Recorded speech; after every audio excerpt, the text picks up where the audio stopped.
عمرك تخيلت إنك تمشي بعربية على المية؟ الموضوع بقى حقيقة مش حلم ولا خيال. مصر صنعت أول عربية بماركات عالمية مرسيدس وبوجاتي، وممكن تلف لمدة ساعتين جوه النيل، بس محدش يقدر يسوقها وخلاص. ده لازم يكون عارف وسائل أمان وتدريبات لمدة 9 سنين. الفكرة غريبة بس أكيد جميلة. لو عايز تعرف باقي التفاصيل شوفوا الفيديو ده للنهاية.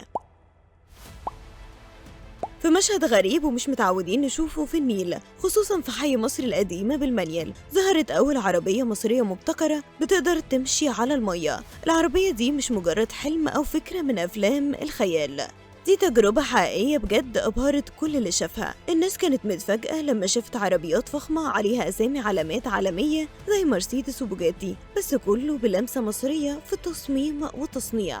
الخطوة دي تعتبر جريئة جدا وفتحت الباب لنوع جديد من الخروجات والأنشطة الترفيهية، وكمان حطت مصر على الخريطة بابتكار فريد يجمع بين التكنولوجيا والمتعة في نفس الوقت. في لقاء مع جريدة الوطن، الكابتن محمد عباس واحد من سواقين العربيات دي قال إن العربية عبارة عن لانش في شكل عربية، والموتور بتاعها قوته 100 حصان، وإن أهم حاجة لازم يعرفها السواق إنه لازم يكون معاه رخصة من شرطة المسطحات، لأنهم مش بيسمحوا لأي حد يسوقها. وعن وسائل الأمان قال عباس لازم كل راكب يلبس لايف جاكيت وطوق نجاة يكفي 4 أشخاص، وعدد الركاب المسموح بيهم 3 أشخاص بس، كله علشان السلامة. العربية ممكن تمشي على المية حوالي ساعتين حسب كمية البنزين اللي فيها. وعن تجربته مع العربية قال كانت غريبة جدا لأنها خفيفة جدا في إيده لدرجة إنه مقدرش يتحكم في الدركسيون.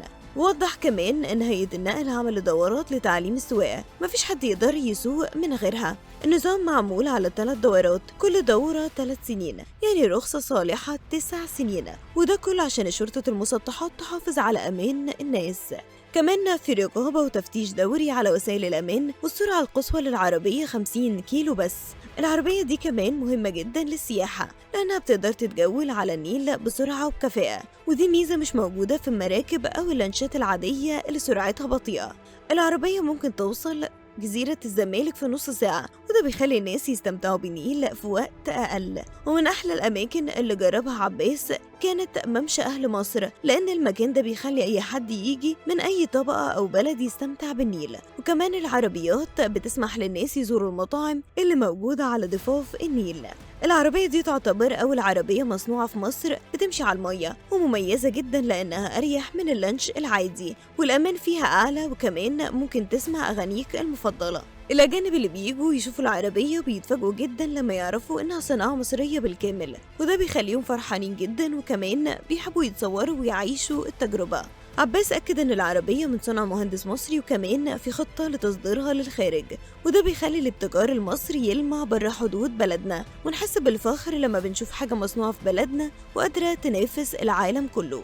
الناس دلوقتي متحمسة جدا وعايزة تجرب العربية، سواء للمرح أو المغامرة أو حتى للتمثيل وتصوير الفيديوهات على النيل. التجربة مش بس للمتعة، لكنها كمان فرصة تثبت إن مصر تقدر تدخل مجالات جديدة من الترفيه والسياحة والابتكار في نفس الوقت.